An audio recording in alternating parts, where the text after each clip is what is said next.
Hey, welcome to 9 to 5. I'm Josh, and just giving a quick intro to this episode. Normally, these conversations are between myself and Elliot, but Elliot is off in France exploring where he's going to move to later this year. Check out those episodes in our catalog here. But this one's going to be a little different. It's our first guest appearance. I'm joined by my wife, Lori, and we're talking about a couple of different topics. The first was why it was important to us to pay off our very low interest rate mortgage. We did the unthinkable, paid off a 3% mortgage many years ahead of schedule before I retired. And then the second part of our conversation is just her giving her candid overview of how my retirement has gone so far. We talked through some of the challenges that I've had along the way and maybe just kind of discuss how things are going to look going forward. So hopefully you enjoy this conversation and give us some comments and feedback. And I'd really love Lori to come on the show more often. And if we can get some positive feedback, she might be more inclined to join us. We'll see. Also, stay tuned to the end of the episode. There was some tough moments of us getting this recording started because we were recording in a hotel room while we were away from home for the night. Things got a little silly, but I'll leave those in as kind of like bloopers at the end if you'd like to check those out. So with that, I'll go ahead and kick it to our conversation. Thanks for listening. So today I'm joined by my beautiful wife, Lori. How you doing? I'm good. How are you? I'm doing pretty well. We're here in Columbia, Missouri to see a concert this afternoon and or evening, I guess it is. Looking forward to that. Watching Nick Hexum in his solo career, the lead singer of 311. Lori's really excited. Small venue where you hope to maybe meet him, say hi, shake his hand, get a selfie, something like that. But I don't have Elliot with me. It's always me and Elliot in these conversations. And Elliot has been traveling in France where he and his family are going to be moving to later this year. Normally we have a handful of episodes that we've recorded that are waiting to be released, but we ran out. And so this was Elliot's idea, actually, to get you on the show. And I really want to thank him for that. Such a great idea, Elliot. You've been begging me for months to let you know when it was going to be a spot open for you. I have. It's a foul lie. But one of the things that we wanted to talk about was why we decided to pay off our mortgage early. And it's been on our agenda for quite some time. So I've talked about it quite a few times on the podcast about how we're debt-free except for our personal finances, but we do have a couple of mortgages on our rental properties, so we consider that more on the business side. But we paid off our mortgage in 2024. And I think we paid on it for about 19 years or so. So originally it was a 30-year loan. It was your house that I moved into after a couple of years. And it was maybe the payment was around $1,200 or so early on. We refinanced it at one point and got rid of the escrow. And we only paid principal and interest, and it was a whopping $800, which seemed like a fair amount, like, I don't know, 12 to 15 years ago. Nowadays, it's a very small amount in comparison to other mortgages and rent. But as we were approaching my retirement date, one of the things that was important to you was that we pay off the mortgage. And I think we would have been continuing to pay on it until sometime in like 2032, I want to say, somewhere in that range. Maybe 2035 because it was originated in 2005. But we refinanced a couple times, and I guess if it was over the whole 30 years, it would have been 2035. So we paid it off within 19 years. And yeah, it was important to you that we pay it off early before I retired. So wanted to try to get your thoughts on that and talk through why that was so important. I think for me, it was more of an emotional decision and need before you retired to not have that monthly expense that seemed very large at that time because your income is significantly higher than mine, or was significantly higher than mine. And to me, that was a stressor that we would have had to worry about, and I would have had to budget into our expenses with only my income because it was coming out of yours while you were working. And also because it was more of a safety net, feeling like we had achieved something, but also that we were in a good financial place and we were safe and we wouldn't have to worry about that expense or losing our house or anything like that if you weren't working. Yeah, that's right. I kind of forgot that it was just coming out of my paychecks. We always had it set up as auto payment, or for many years we did.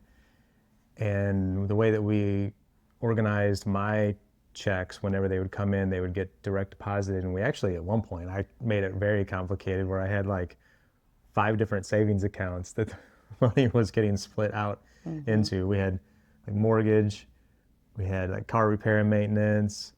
What were some of the other ones? Taxes, insurance, Yeah. Was there one that was like travel. maybe? Oh yeah, travel.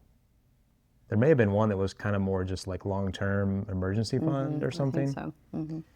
But we since consolidated all that. But yeah, that's right. It was all just coming from my paycheck and then immediately going out. So we got to a point, I think it was in 2022 or 23, where we started looking at it and we're like, well, if we just double up the payments between here and the rest of or until I don't remember what the time frame was, but it was only like a year and a half, we would get it paid off. And that happened in the middle of 2024.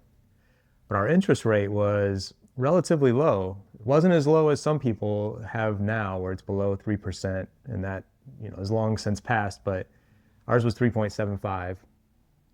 And a lot of people, that's where the controversy comes in with this topic, because a lot of people will say, rather than put that extra money towards the mortgage, if you invested it, it's going to grow a lot faster at the higher interest rate.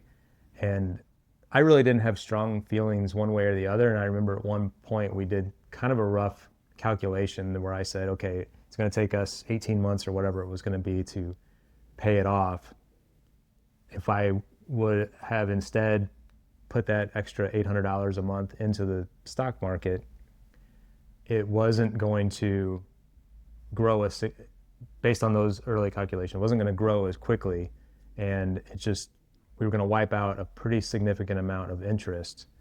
And it just kind of was almost a wash, I guess. It kind of just equaled out. But I think the stock market ended up returning like 20% or something like that.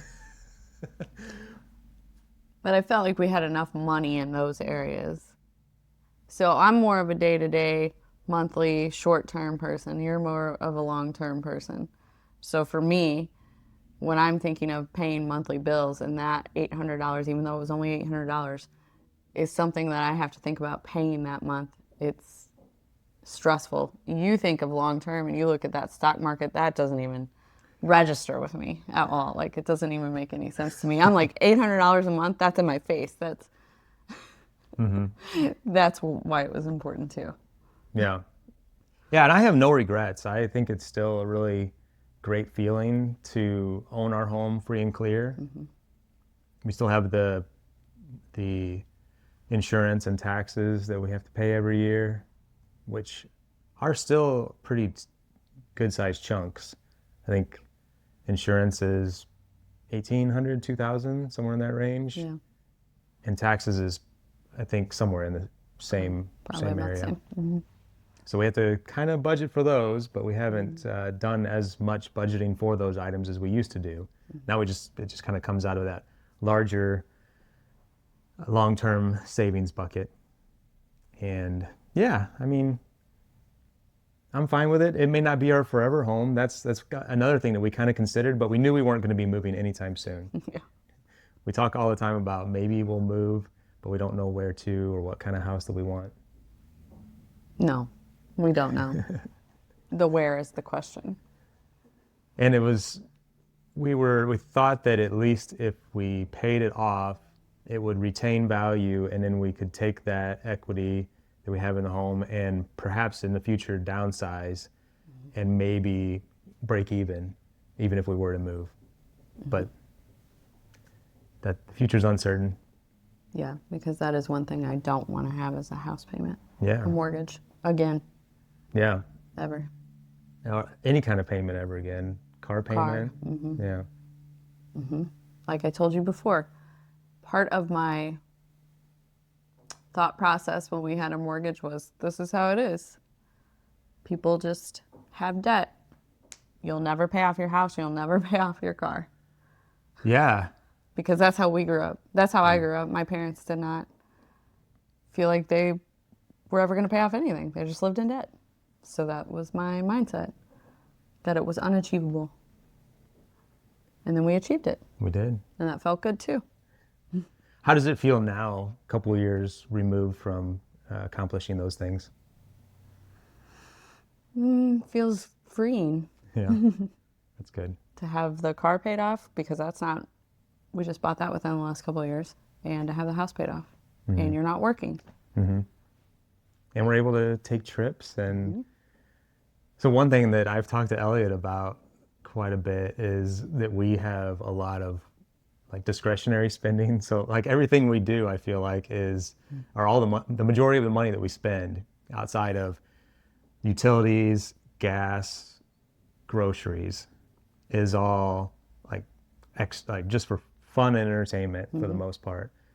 And I remember back in the early days of whenever you and I got together, it was the opposite. There was almost no money for any of those kinds of things. It was all going towards debt and bills and Kids. yeah, kids.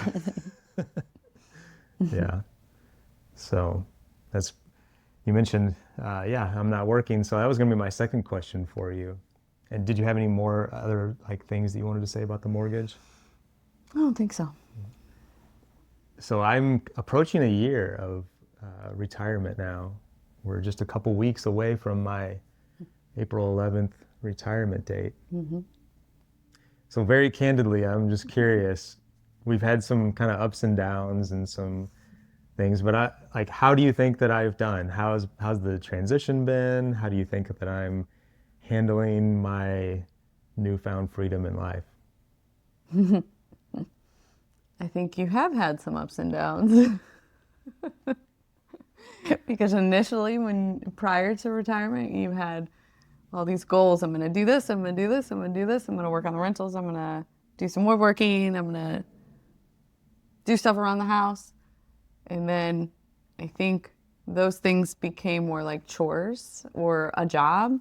And that was difficult for you.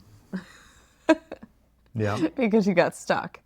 And then you were kind of unsure of what direction to go and sometimes not doing much. Okay, you're getting too candid now.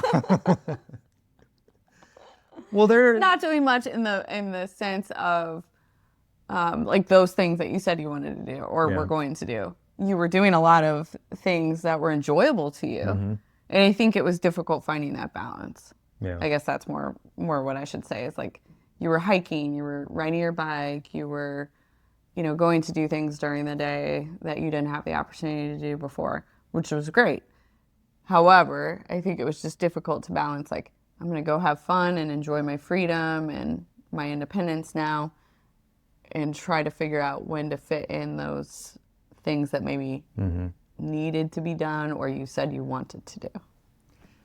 I think it took me a little while to, and maybe I'm still not quite in more of a groove or, and it seems like things change so frequently that I kind of have to adapt to, like, what is this week gonna look like? It's gonna look different than that.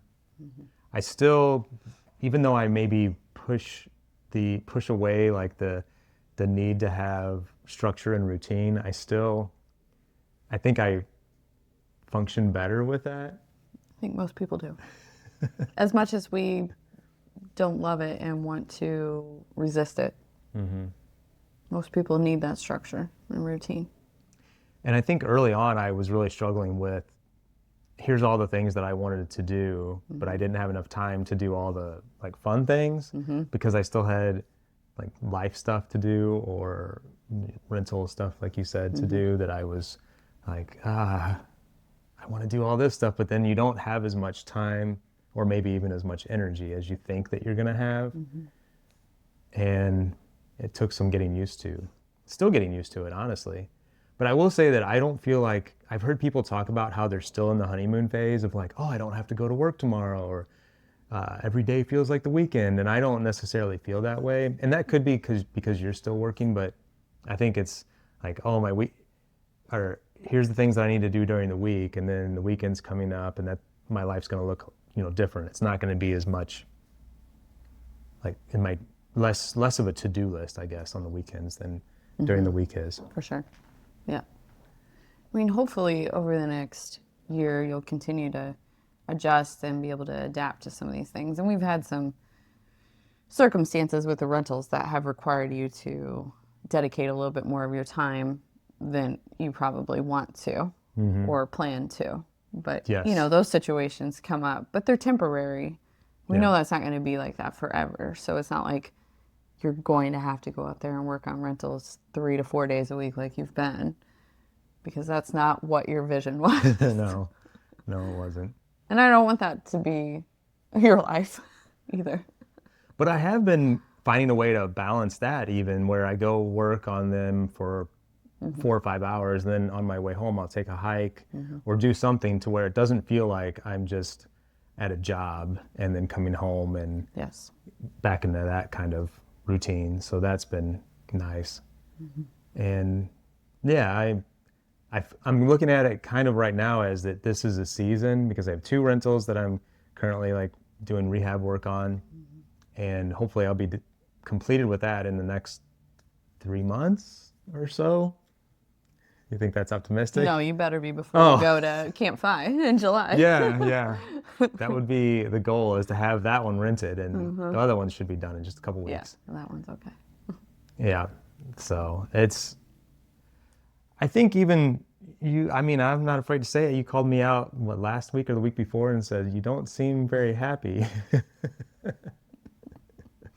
And that was a kick in the butt that I probably needed, because I was getting down on, and like you were saying, that I was stressed, and it was causing me some anxiety that I had all this stuff to do. And I think that it's kind of a lesson learned, that you walk away from the job that is something that you don't necessarily enjoy or want to do, or that was my situation, and think that life is going to be just all like rainbows and unicorns and wonderful, but there's still a lot of other crap to deal with, family stuff that we have to navigate through continuously. There's and we're in our own, I mean, it's our own choice to have these rentals. We could certainly, Elliot's teased me on here and said, well, you can just sell them all and put the money in the market.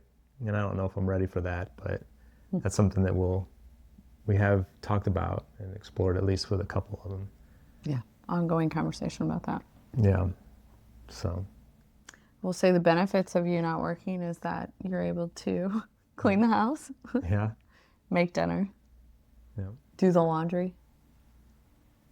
Yeah, those are all very helpful. That's a good question. Is there any other things that... Don't open that can of worms. Well, I was going to say, early on, I remember asking you a lot, like, what can I do for you today? What can I do?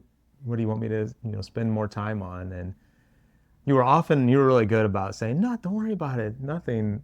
And you retained a lot of your same, like, household chores, responsibilities.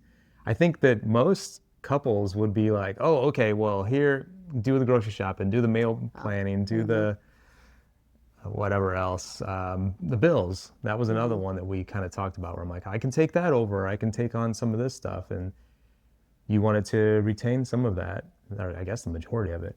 Yeah, I don't mind doing those things. My grocery store time is my time alone. And I like my Aldi trips. Yeah. Don't take that away from me. Don't take that away. But yeah, I mean, it's helpful to have some of those things done before the weekend, so that we don't spend more time on them, or I don't spend more time on them on the weekend, so that we can go do things that we want to do. Fun things. And I'm not always great at that. I need to be better at making sure that I do some of the housework on, or hopefully that didn't pick up. I need to do more of the housework on a consistent basis throughout the week so that you don't feel like it has to be done on the weekends, and it gives you a lot more free time. Just the floors. That's floors. it. That's the only thing. Damn it. I didn't do it this week. I know. Oh, yeah. Lila's toes were dirty. That's right. That's right. All right. I got to get better at that. That's my action item. Yeah, that is your action. I think the only other thing is like when the rentals are done and that's not your priority, then I know your focus is going to turn to like our house and things that we want to do around the house. So it's just going to be balancing that again. Like, and it's going to be warm and the weather's going to be nice and you're going to want to be doing those hiking and biking and those kinds of things that you did last year. So I think it's just going to be trying to figure out how to balance those things out. Mm-hmm. Yep. Well, anything else you want to talk about? Nothing I can think of. Well, this has been fun. I know that many times on the show, I've talked about how in some point in the future, you won't be working or you'll be working less, but we won't touch on that today, but maybe we'll have you back at some point and you can discuss that and we can talk about what life could look like later on. I want to figure out my life. Yep. We'll see. All right. Well, thanks for joining me today. Of course. They're going to have the siren going through. Yeah, probably. All right, we'll try this again. We're in Columbia to see Nick Hexum. Yeah. We hope he takes his shirt off. That's Speak the gist for of yourself. it. Whatever you love it to. And then we're going to ask him about his workout program. Nutrition. Oh, nutrition, yeah. Because he's pretty ripped. He's very ripped. I mean, he's not bulky. He's not like No. big. He's just no Fit. fat. Yeah. Fit. We just got back from having lunch. Do you think he would have the lunch that we No. had? Maybe the salad. The salad only. He wouldn't have the beers. Definitely not the beers. He might have the other stuff. That wasn't too bad. Yeah. Okay. Beers are a no. And you're literally looking forward to having this conversation, aren't you? I love it. Just can't wait. So excited. So excited. Get this burp out of the way. So Attractive. we gotta sit still because I'm sure that's gonna pick up in the mics. All right, so today, So today I'm joined by my beautiful, lovely wife, Lori. Say hi, Lori.